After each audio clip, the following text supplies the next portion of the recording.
ইফতারে যে জিনিসটা মাস্ট থাকে, যে অভ্যাসটা আসলে আমাকে বিয়ে করার আগে আমার বরের ছিল না, সেটা হচ্ছে ফ্রুটস খাওয়া। সেজন্য তোমাকে তার থ্যাঙ্কস দেওয়া উচিত। তো হয়তো সারা বছর খুব একটা খেতে চায় না, একটা অনীহা আছে। কেমন আছো দুজনই? ভালো আছি, তুমি কেমন আছো?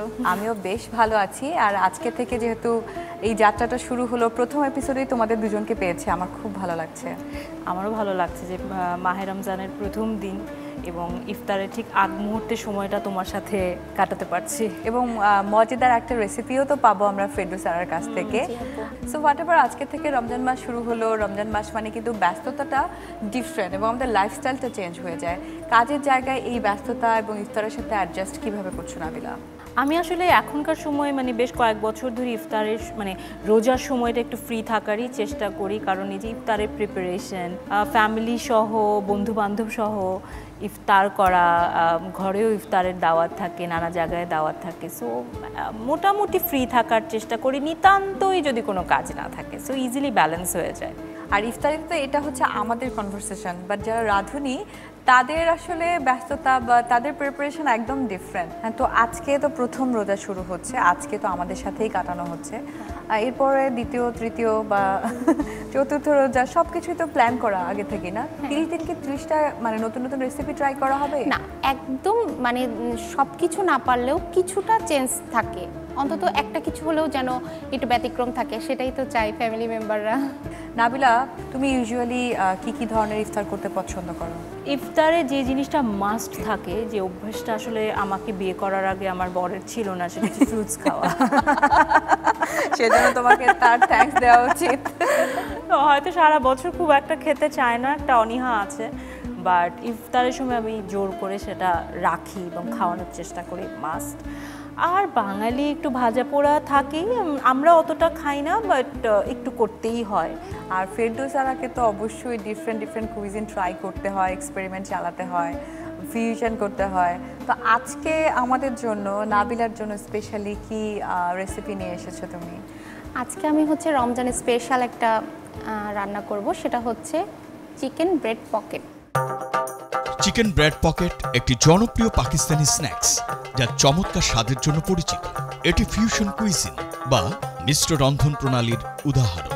সাধারণত মশলা মাখানো চিকেন, শাকসবজি এবং পনির দিয়ে বানানো হয় মজাদার এই খাবার। চিকেন ব্রেড পকেট সহজেই তৈরি করা যায় এমন একটি খাবার। এর প্রচলন শুরু হয় মূলত মধ্যপ্রাচ্য থেকে। পরবর্তীতে পাকিস্তান সহ দক্ষিণ এশিয়ার দেশগুলোতে এটি জনপ্রিয় হয়ে ওঠে। চিকেন ব্রেড পকেট নামটা খুব ইন্টারেস্টিং। এটা কোথাকার কুইজিন? এটা হচ্ছে পাকিস্তানি অরিজিন। ওকে, আমরা অবশ্যই কিচেনে গিয়ে রান্নাটা দেখব। তবে নাবিলা, আমি কিছু র্যাপিড প্রশ্ন করব তোমাকে, র্যাপিডলি উত্তর দিতে হবে। ওকে ওকে, ঠিক আর ইউ আছে। রেডি? Let's go.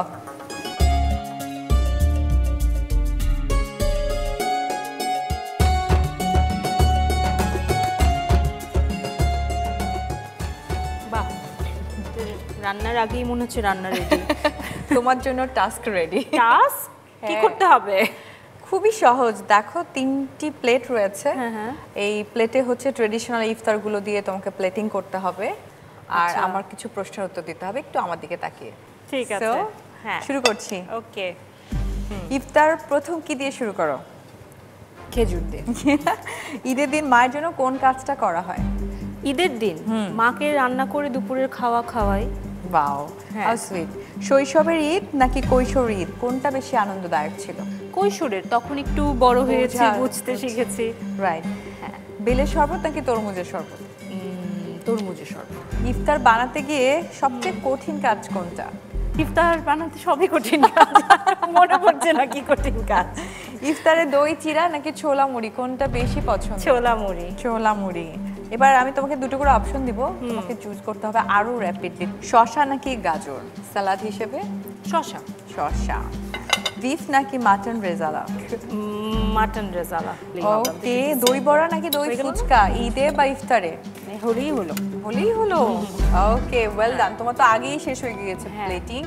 আমি জানি তুমি বাসায় বেশ ভালো ইফতার বানাও, প্লেটিংও করো। ঠিকঠাক হয়েছে? হ্যাঁ, শুধু আমার দিকে একটু কম তাকিয়েছো।